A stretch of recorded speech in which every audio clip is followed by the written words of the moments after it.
I'm ready. Are you? I'm ready. Awesome. All right, here we go. Three, two, Two, one. one. Happy Happy New New Year! Year. Bam, bam, bam. Hello, It's. Brandon. How are you? I'm good. How are you, man? I'm good, dude. Sweet. We're doing a something we haven't tried yet, which is a virtual podcast where you're at home and I'm at home. That's right. We'll Yeah, I feel see. very lonely. Not anymore. You got me That's on a right. That's screen in right. front of you. That's right. Um, Welcome to the 21st century, baby. we'll see how this goes. I think it's going to go well. Yeah, I hope so. Thank you, everybody, for joining us for episode 5.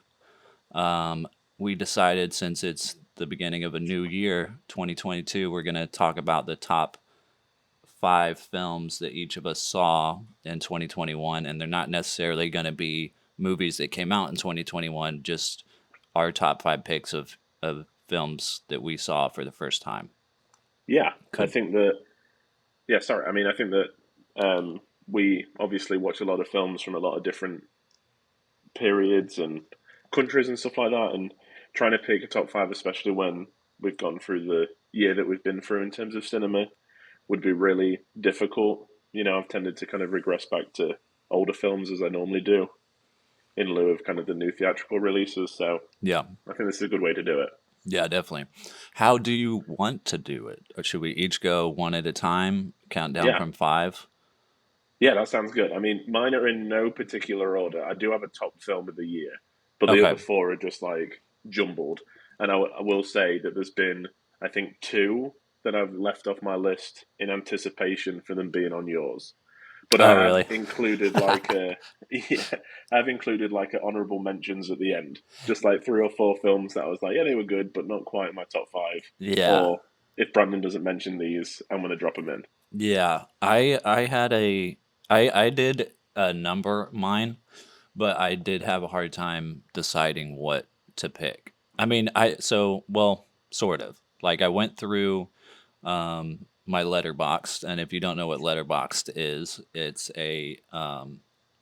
like a movie app, and you can every time you watch a film, you can rate it and log it. So at the end of the year, I can just go through my Letterboxd and see all the movies I watched and what I rated them for the year.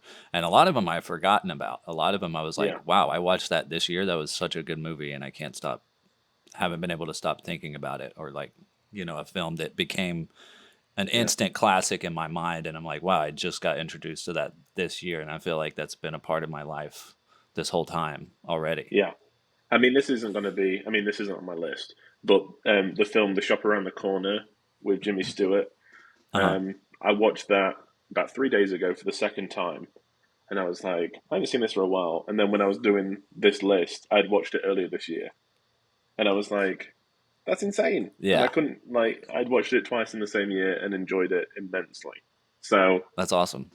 I'll have yeah, to check that like, out. I love Jimmy Stewart. yeah, it's good. It's Yeah. really good. Um, but yeah, I mean, I think the year seems a long time when you go back and have a look what you've watched. There's Yeah. a lot of films that I was like, I cannot remember watching that film. Yeah. So I don't know Yeah. what mindset I was in. I don't know what I was doing, but Yeah. it wasn't there. Um, basically, when I went through my list, I just went through and was like, you know, I just picked the ones that I thought would make the list, and I ended Hmm. up with 14, and then I had Nice. to narrow it down to 5. So that Cool. was the difficult part, was being like, which ones do I like more? Yeah. Um, so yeah, I can run through like the honorable mentions at the end, but um, you ready for this? Yeah, I'm ready. I mean, I feel like all of my picks come from different points of the year, if that makes sense. They're either things that I was really into for a few months Yeah. or like, um, genres or directors that I've been kind of like about this year. Yeah. So I think it's a good list. But Sweet. yeah, let's do it. So, um, I was Coming in at number coming five. in number 5 is wait for it, Promising Young Woman. Nice. Yeah, Yeah. good pick. I really like this movie. Like it was yeah, like you said, it came at a good time for me. It was, I watched it I think around May of this Hmm. year. It had some buzz about it for a while, so I was kind of late in watching it. It had already won Best Original Screenplay at the Academy Awards last year. Um, it premiered, I believe, at Sundance 2020 when I was there, but I didn't get a chance to see it while I was there.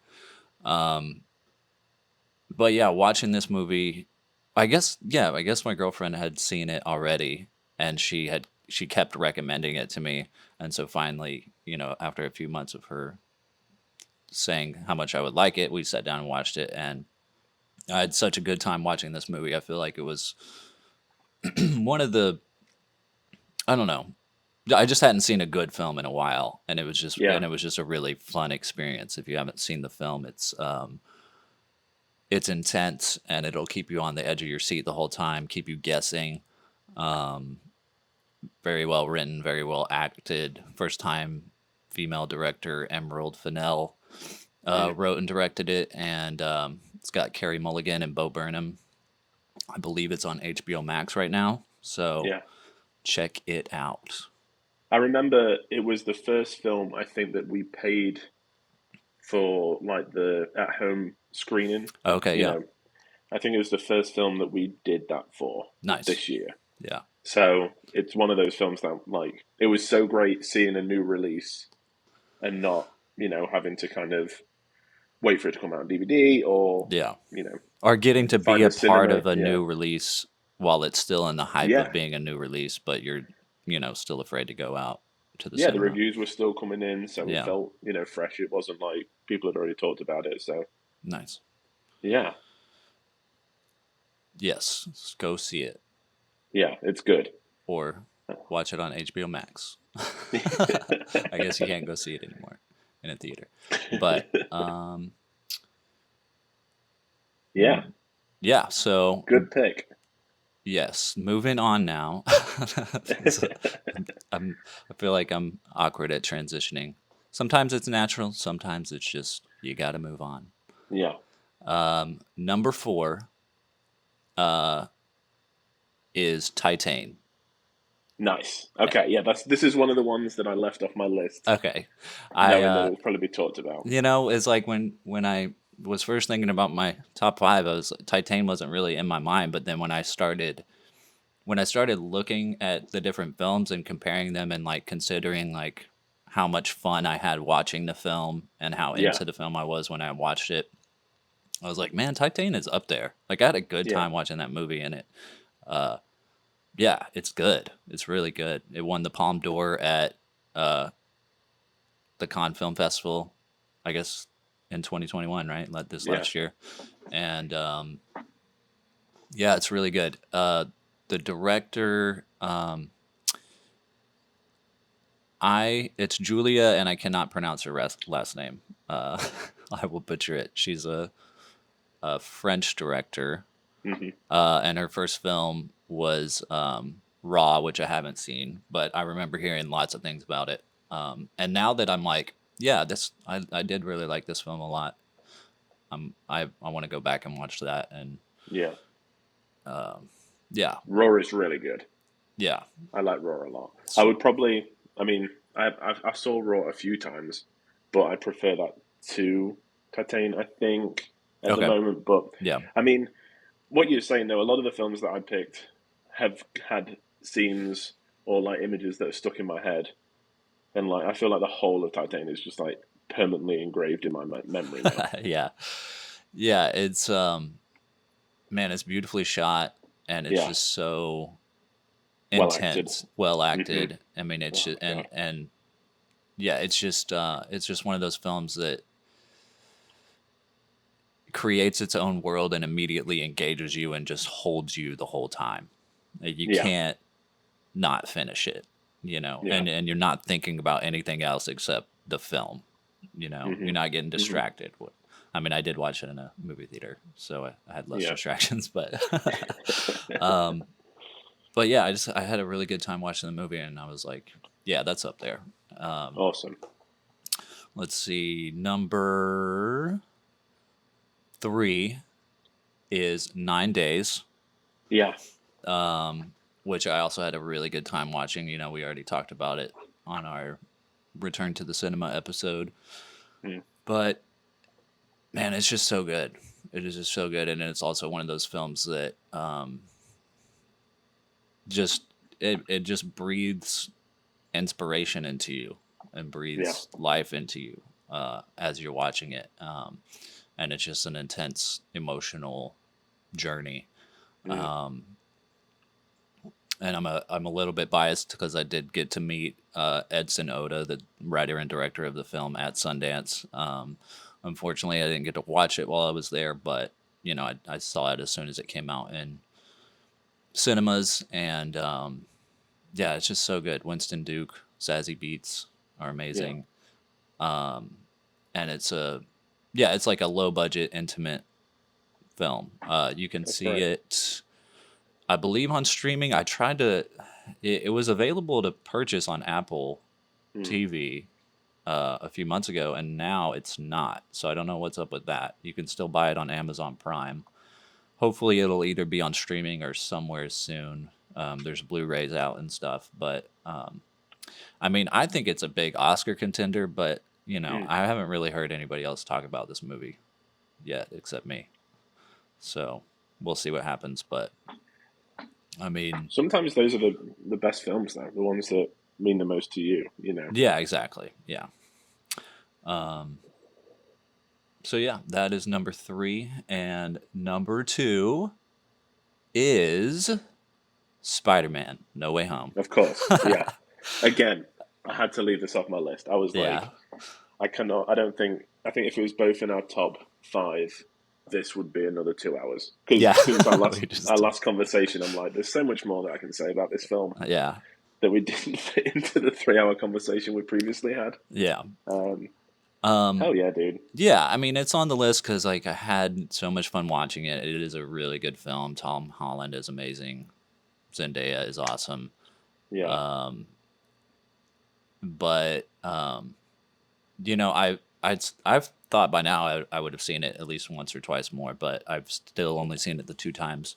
I do plan to go back and see it a few more times before it leaves theaters. But Mm. just in retrospect, thinking about the film, it is really really good. But I don't think it's necessarily going to be my favorite Spider-Man film. No. You know, once I Yeah. separate it from it a little bit more. They did do I, a lot of amazing stuff that I love, but yeah. I do wonder how much it will lose in terms of not rewatchability, like enjoyment, yeah, like after you are so familiar with what is going to happen. Do you know what I mean? yeah. Like Well, a the lot of it, anticipation of it was so overwhelming for me. yeah, exactly, and a lot of it was like, I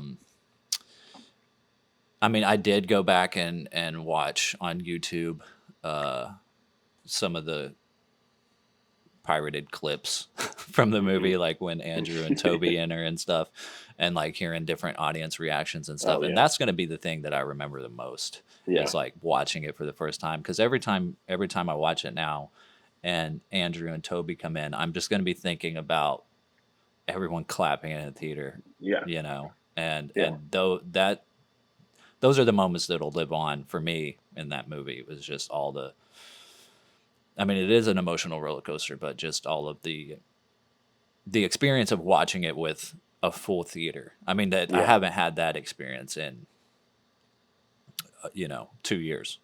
yeah. Like there, I've been to a movie theater a few times, but it's like this was the first time the theater was packed. You know what Hmm. I mean? And I just even remember, you know, walking out of the theater and waiting for my brothers and the people that I went with to gather back together, and there was just so many people in there. It was like, wow, Yeah, this yeah. has brought people out. It's good. Yeah, Yeah, it's it feels like it's the first film that has, I don't know, done the same business post COVID. yeah, it did the same Like, business it would have yeah, done doesn't matter. Like COVID wasn't a factor, I guess. Yeah, because I Um, went to see James Bond about a week and a half after it was like originally like first came out, and it was like 30 people in. But I know that if you went to see Spider Man like last week, it would still have been pretty full. yeah, So it's good. It's good. yeah. And now we come to the infamous number one. Okay, now I did think that Spider Man might have been number one. Yeah, me too. So yeah, so I'm excited. But yeah, when going through, okay, so what I did to decide which films, uh, what I was gonna rate each film as far as like, one, two, three, four, five, Yeah, um, is I narrowed it down quite a bit, and then instead of going back and watching each film, which I didn't have time to do, yeah, I watched the trailer for each film, nice. Okay, and upon doing that, this movie was the one when I watched the trailer that I was like, I'm gonna watch that right now yeah, because that was such a good movie, and I did. So I watched all the trailers and then watched this movie. Um, and like I was saying, it is um, it's one of those movies that like how much I like this movie. I can't believe I just watched it this year for the first time. yeah. My number one is exactly like that. Yeah. Yeah, So it is 1964 Jacques Demy's The Umbrellas of Cherbourg. oh my gosh, Have you what a seen it? pick! I saw it in film school. Yeah, Okay, cool. Yeah, it is. I wasn't sure if you had seen it or not, but it's a man, long time ago, and I know. I think the opening has stuck with me. Like, there's a lot of people on Twitter that share that image around Christmas, I think, okay. and it's just like it's so beautiful. Yeah, it is such a beautiful movie, man. I mean, there is Yeah, nothing else like it. Like, yeah, it is like a perfect film. And that's awesome. it's a musical, Yeah, everybody, which it's kind of funny, like looking at my list. It's like, it's a little, like, obviously, I love film because none of these films are really alike. yeah, But this is a musical, and it's not just a musical, it's more of like an opera. There is no spoken dialogue, it is all singing throughout the thing. And it's French, and so it's all subtitled. mm, And yeah, it's just so good. The cinematography and the colors and the choreography. I mean, it's just so well designed and put together. yeah, Um, yeah, it's just unlike anything I've seen, and it's not super long. It's an hour and a half, nice. you know, Yeah, hmm um, and yeah, I meant to do a little more research on the film as far as just to give it a little trivia and stuff, mm, but I didn't really get a chance to. The things that I do know about this movie, I mean, Jacques Demy, the director, was married to Agnes Varda. nice. And I believe she did like a documentary on him that I haven't Oh, seen. cool. It might be included in because you bought the Agnes Yeah, Varda I did. Criterion hmm box set, and it might be included in that. I'm not sure. As soon as we start recording, that's the first thing I'm gonna go and look for. Yeah, Yeah, but other than that, like I mean, I know that Damien Chazelle took a lot of inspiration for La La Land, from yeah, this movie, especially the production design as far as like the colors and that they use and stuff. Um, but you know, other than that, it's a great film. I mean, yeah. it's one of those films that I mean, I've already told lots of people this year, like you need to see this. Like it is hmm really good. And so yeah, it just surprised me when I went back and was looking through the list. I was like, man, I just watched that this year. It was That's such a good awesome. movie. Yeah, Um, I love it when films that have a lot of hype around them are like as good as people make out. yeah, Like especially with films like that when you watch it, you're like, this is incredible. yeah, yeah. I love that. And see, I never even really, I never heard anything about this movie. I mean, it Yeah, was, I watched it as a part of my French New Wave class that I took. And, there's other films in the class that I'd heard about a lot, like yeah, Breathless um, and stuff. But this was, yeah, this was one that stuck out of everything. So, that's awesome. yay. That's so cool. I love it. um, yeah. So, and I'll let you do yours now, and then we'll get into our honorable mentions. Yeah, sounds good. Okay, so earlier I said I only had one from 2021, and I lied. I have two. I just wanted to keep you on Okay. your feet. So I'm gonna do the first one first. If that, I mean, that obviously is how it's gonna happen.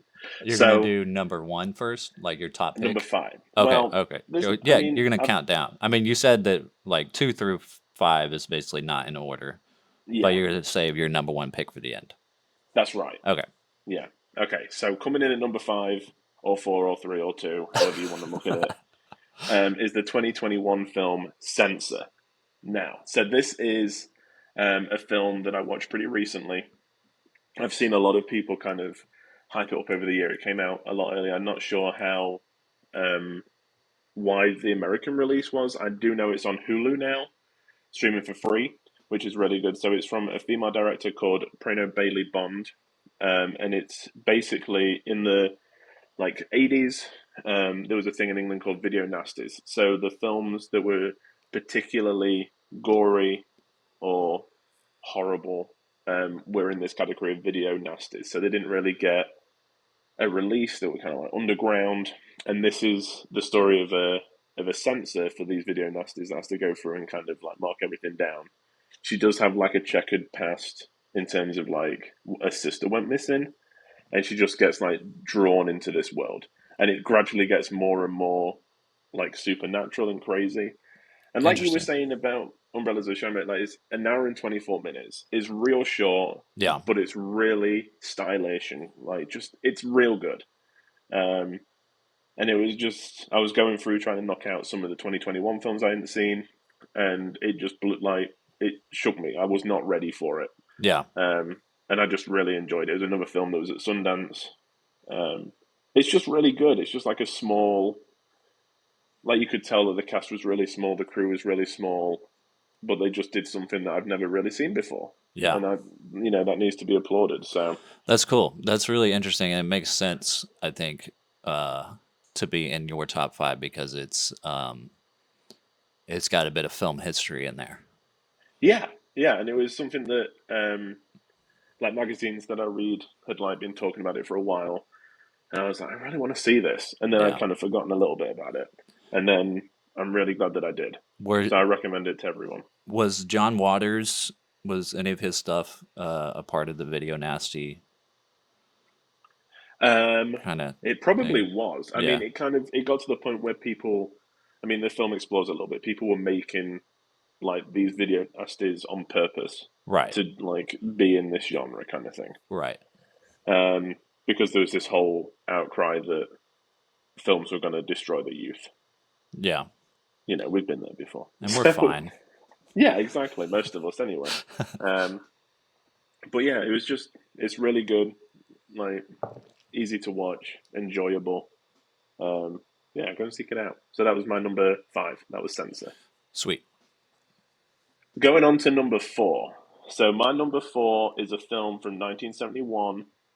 Um, and when I was saying earlier about how my films kind of show where I've been this year, I've been trying to watch a lot of British films. Yeah.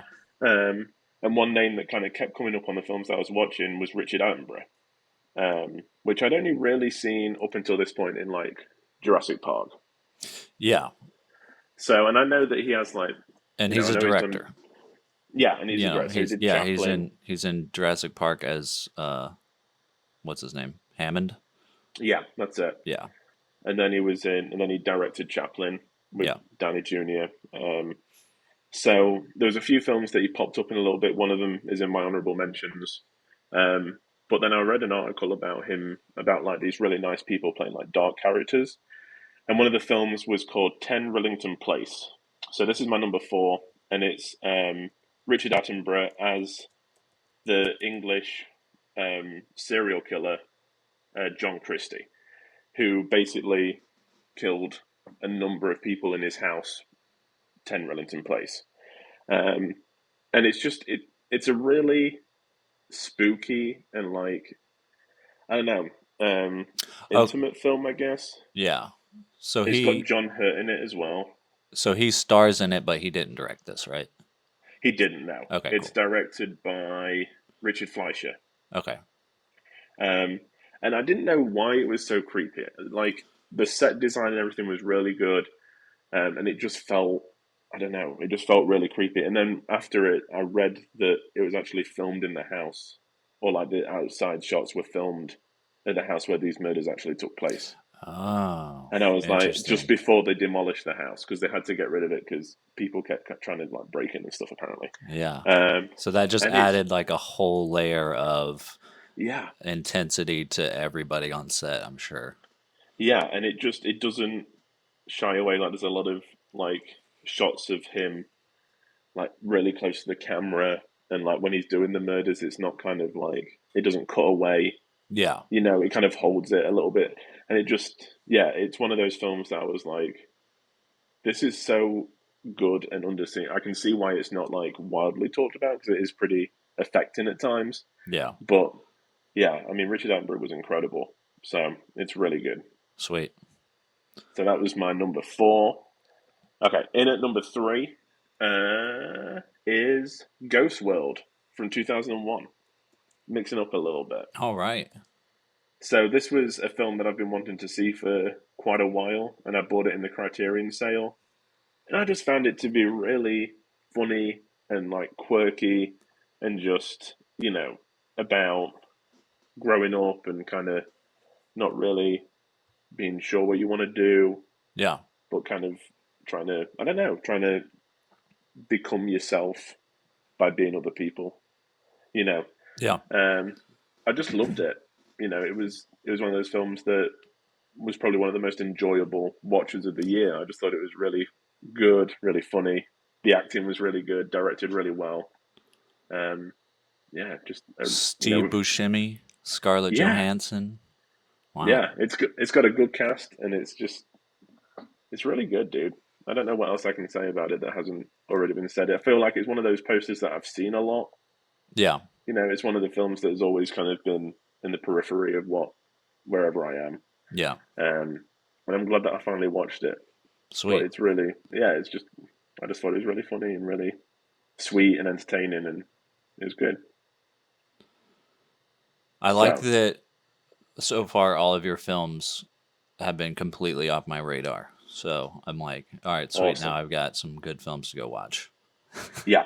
I mean, this is kind of, I mean, for anyone that doesn't really know me very well, my, I buy a lot of films on DVD and Blu-ray.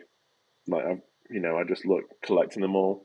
So my watches are so sporadic. It's like I could watch a comedy and then a horror. Like everything is just pulled together. There's not really Like a you've line of created thought. your own library and now you have all these films to choose from that will never Yeah, end. yeah. So when when Criterion sales happen, I'm like, these are the ones that I want to buy. So there's not like one particular director or anything. It's just like a stack of like 12 films that are just from all over the place that I've been interested in for the past 6 months. Yeah. And then they sit down and just watch them one by one, and before I can like put them away. Um, so my film my film choices just come from everywhere. Yeah. I love it. Awesome. So number two or five or whatever. And I know that we've talked before about this is another 2021 release. Okay. So I know we've talked a lot about how Disney this past year have kind of done really good stuff, Hmm. right? The Marvel stuff included is really good. Um, Jungle Cruise was fun, you know. But my number two is the Pixar film Luca. Oh, really? Okay, cool. Yeah. Um, so part of it is where we watched it. So we took my daughter to Disney for the first time around like June, July, Yeah. and it coincided with this being released on Disney Plus. So I can remember watching it in the hotel room when we first got there. I think it was like the first night. So that's part of it. But I'm a sucker for stories about male friendship and like try and finding like father figures. Yeah. And this film just ticked all the boxes for me. It's beautiful to look at. The story's really good. The characters are really funny, and like they each have their own, I don't know, destiny, I guess, and they each have their own purpose to being in this story. Um, I just loved it, dude. I've watched it a few times, and I just think it's just so sweet and so entertaining, and I don't think it got the same kind of Hype. yeah. Yeah. I don't. It just kind of slipped under the radar a little bit, Yeah. and I I just thought it was really great. Yeah, I did see this film. I watched it quite a bit later. I didn't see it till a Mm, couple of months ago, but yeah, it was really good. Like, I mean, a top tier Pixar film. yeah, Yeah, I really enjoyed it. Um, my buddy Jason Woods did a review on it. I think it's on YouTube. Um, awesome. I've made a film with him, and he really liked the film a lot. So check out his review on it. But Yeah, yeah, I yeah, liked the movie a lot. It was good. yeah. It's great, and I just love the colors of it, and I think Pixar again. You forget just how good they are at the jobs that they do. You know, um, it's great. Yeah, It's really good. And then amazing. my number one is a film from 1964 Oh, from Japan. good Yeah, year. yeah, from Japan. It's Onibaba, Okay. the Japanese horror film. Um, I watched this. So again, Criterion announced that they were going to release it like later last year, around October time, and I realized I already had it as part of Oh, another nice. collection Yeah. that I hadn't. Like I'd bought it to kind of complete the collection. I guess I hadn't really watched it, so I was like, I'm going to watch it. It sounds really good from the description and stuff. Um, it blew me away. It's one of those films that as soon as I finished watching it, I was like reading things online. I was watching YouTube videos about it. I was like trying to just. I became a little bit obsessed with it Yeah. and about like the making of and kind of um, just everything about it, like the legacy it's had, that kind of stuff, which I could tell is normally my like precursor for that. That was a great film. Yeah. When if I become like really obsessive over it, Yeah. Yeah. um, and it's about um, two women that live on this. It's like an island, but it's not. It's kind of surrounded by water. Um, in uh, in like Japan during a war, it was set centuries ago, so it's set quite a while ago. One of the women is a soldier's wife, and the other is the soldier's mother, and the soldier has died in battle.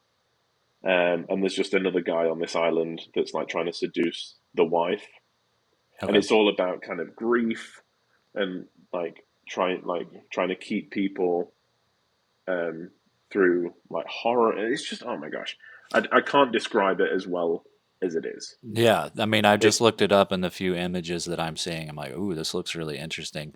Also in yeah, black and white, yeah, which I think you're probably a sucker for. I am.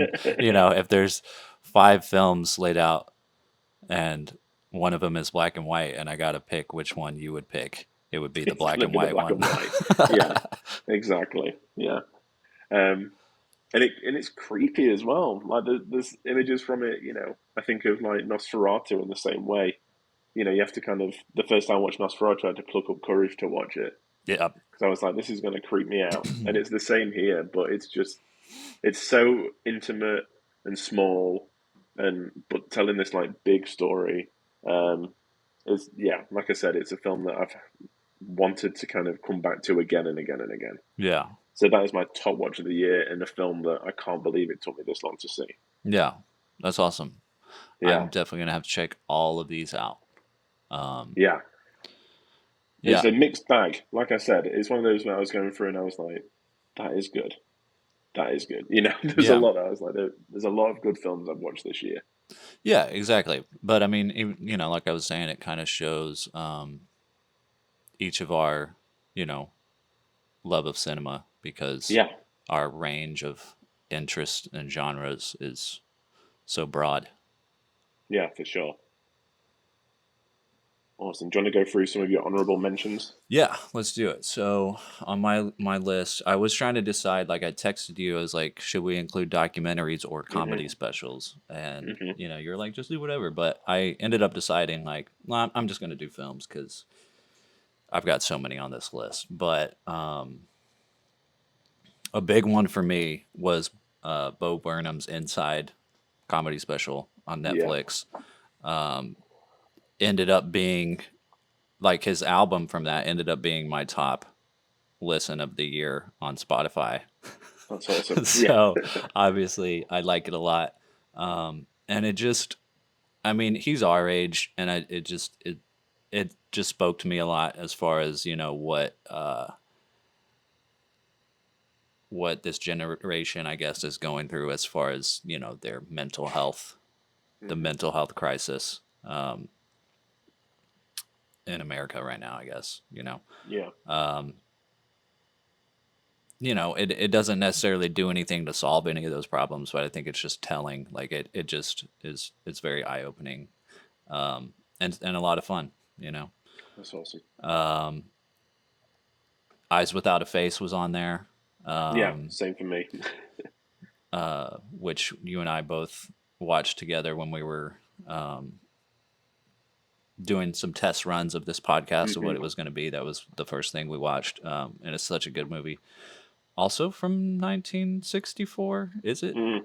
I I think. think so. Yeah. I just love I that mean, both of our top picks were 1964. I. It's funny.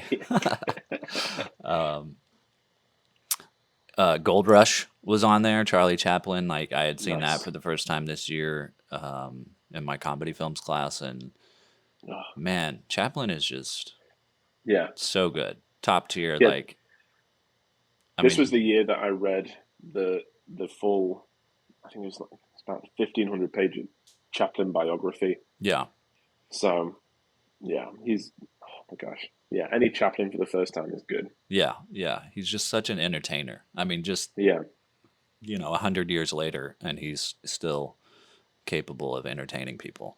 And I know everyone knows he's a perfectionist, but there is not like a dull moment. Everything is just so sharp and perfectly done, Yeah, you know. yeah, and I think it's available on HBO Max and probably other places, Awesome. because it might be public domain, so like everybody's got it streaming. Mm. Um, but the one that I watched, he narrates it, so I guess Yeah. went back and did a narration over it years Yeah. later. It's his He voice keeps and calling stuff. himself the little fellow, which I Yeah, love. I think it's so like cute in a weird way. yeah. Um, King of Comedy was on there, which we also watched Yeah. together. You know, Martin Scorsese film Hmm. with Robert De Niro that the Joker was based off of with Joaquin Phoenix. But I think King of Comedy is better. It's almost the same Hmm. film. I mean, Yeah. literally. So if you haven't seen that, go check it out. Frankenstein was on there, which I had kind of seen most of it before, but this was the first time I really sat down and like critically watched it. Yeah. And I mean, it's just such a classic, holds up so well. Um, and it's one of those films you can't remake Frankenstein. Like you just, No. there's no way. Yeah. Um, Amazing. Pink Flamingos was on there just because I had such a fun time watching it. Yeah. Um, I know you had a different experience watching it, but Yeah. I mean, but it's one of those films that I think you're supposed to see it with people. And now that we yeah. know that, it's like that Yeah. that's the way definitely to rewatch it would be to go see it maybe in a theater or like have a Yeah. big party and watch it or something. And like I said, it's been on my to watch list for years, like so long. So I'm so glad that this was the year that I finally ticked it off. Yeah. It was like my white whale. It was always kind of there, but not, you Yeah. know. So I'm glad it's gone. Um you're glad it's gone. But it will still forever be there in your mind. It's parts of it, at least. Cusp documentary was on there. It's really good. I talked about it in our Return to the Cinema podcast. Yeah. Such a good documentary, and a type of documentary I've never seen before, where it just blurs the line between narrative and documentary. Like you forget that these are real people, and it Yeah, almost seems like they could be actors. Like it just yeah, immerses you in this world. Boys in the Hood was on there, nice. and yeah, it was a good film. I think I watched it for my crime and violence in Yeah, American cinema class. Ice Cube is in it, uh, and gosh, I forget the main actor, but it's a great film. Uh, mm, and then Get Back, the Beatles Get Back, which is like yeah, a I forget how many hours. It's like almost 9 hour documentary. Um, was so like it's just one of those things that I can't stop thinking about. It's like yeah, I've always appreciated the Beatles. I've never been like a big, I've never like known who all the Beatles are. I couldn't yeah, point to their faces and tell you who they were until after I watched this. And now I'm just like obsessing over them. yeah. And I Um, think that's what it does so well. Like if you were a diehard fan, or kind of like like a semi fan, I guess it gave you a lot. yeah, it breathes new Which life into yeah, their work, and it gives new generations an appreciation for them, and other people who love love them have always loved them, yeah, um, a look into who they were as a band that they've never seen before. hmm, So yeah, that was everything. There's tons of films that I didn't see, like yeah. I Oh, like for sure. especially ones that came out in 2021. I mean, so much stuff that I still need to catch up on, like all the things that are going to be Oscar contenders and stuff.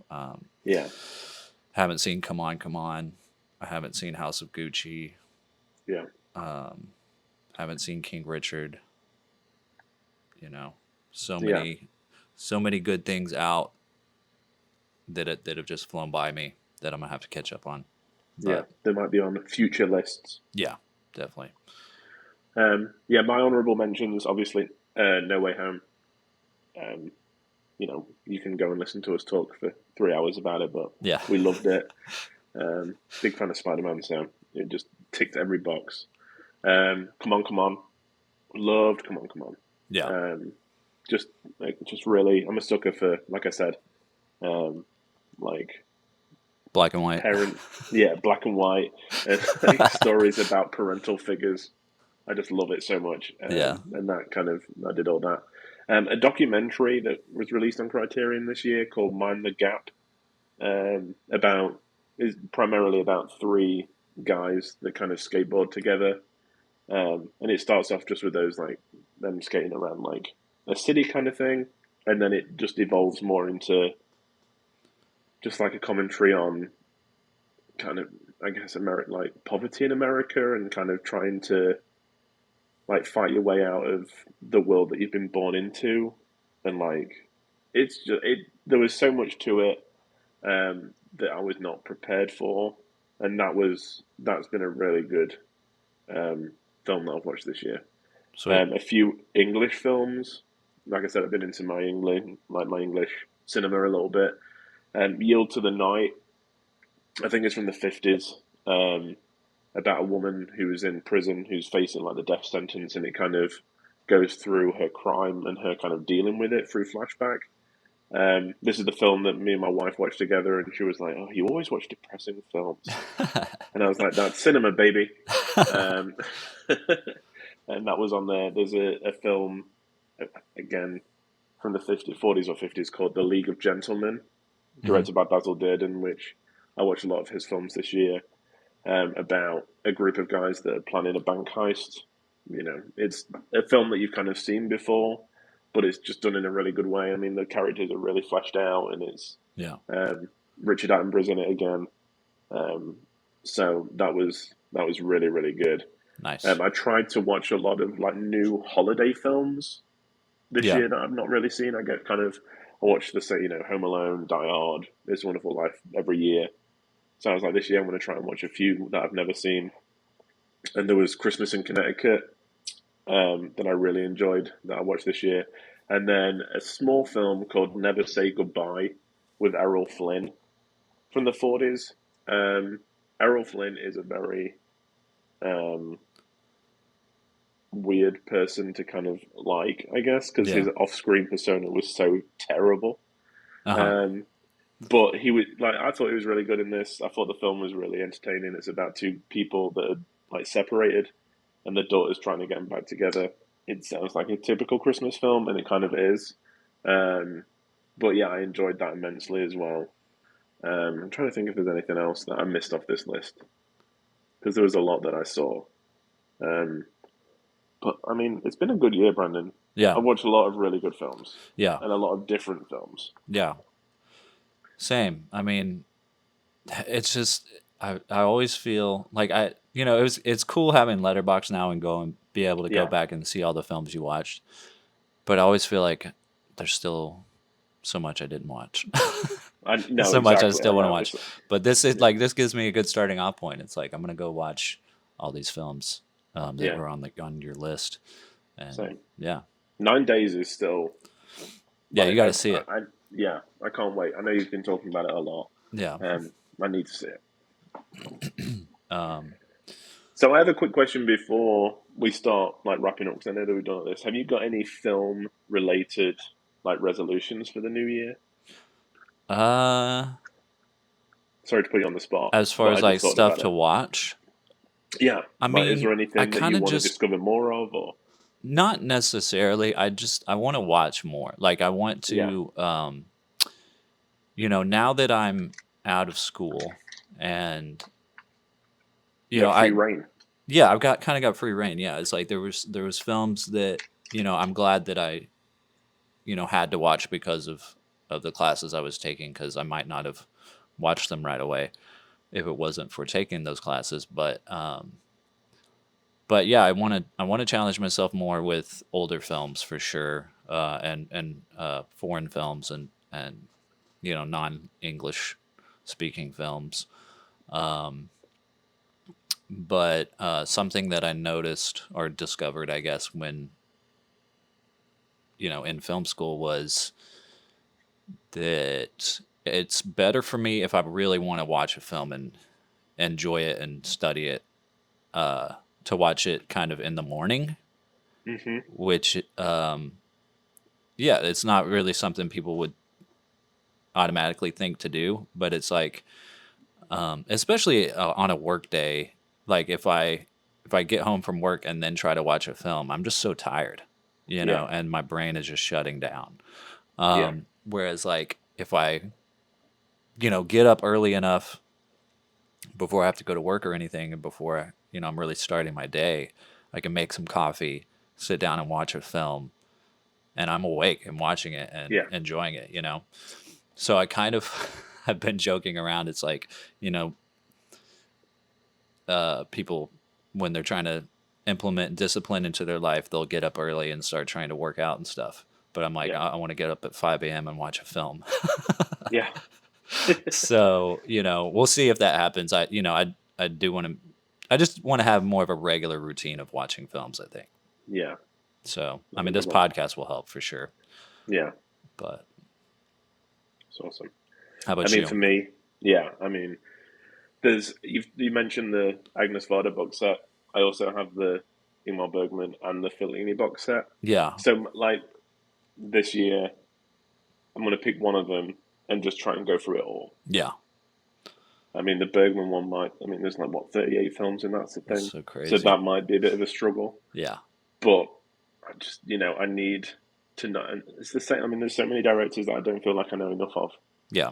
like Fellini, Ozu, like all these people. So I'm like, this is the year that I'm going to pick one and just do like a deep dive and Yeah. just really kind of try and get everything. But I mean, who knows? I always kind of start with this kind of mentality, and then I go back to Hitchcock and Yeah. Wang and like my favorite directors, and I'm just like, whoops, here I am again watching um, Vertigo for the 70th time. Right. So Yeah. I mean, but that is like a really good way to understand a filmmaker is just sitting down Yeah, and watching all of their films back to back, because yeah, you really see there's a lot of times like a universal message going on, or like, hmm, continuing themes. Um, yeah, and it's a lot of yeah. fun to do that. Hmm. So yeah, that's my plan this year at least, is just try and devour somebody's filmography a little bit. Yeah, sweet, sounds fun. Yeah, dude. Hopefully, I'll suggest a few for the podcast. Yeah. Um, Speaking of which, Yeah, I think after this episode, we're going to get back to our regularly scheduled programming of, yeah, watching a film and talking about it. yeah, I think next up is Badlands, right? We've been talking yeah, about it since our first episode that we're going to do it, and I think we're going to get back to it. yeah. I mean, let's hope it lives up to the hype that's been Yeah. going on for the last months. I think it'll be good. You Yeah, know, we'll have plenty to talk about, I'm sure. I think so Um, too. and then once we record that, I'll suggest another one and we'll go from Yeah, there. exciting times. I'm looking forward to getting back to suggesting films for each other. Yeah. Yeah, man. Me too. But there's just been so much going on away from that I feel like we wanted to cover. So Yeah, yeah, exactly. Yeah. Well, thanks for joining us, everybody.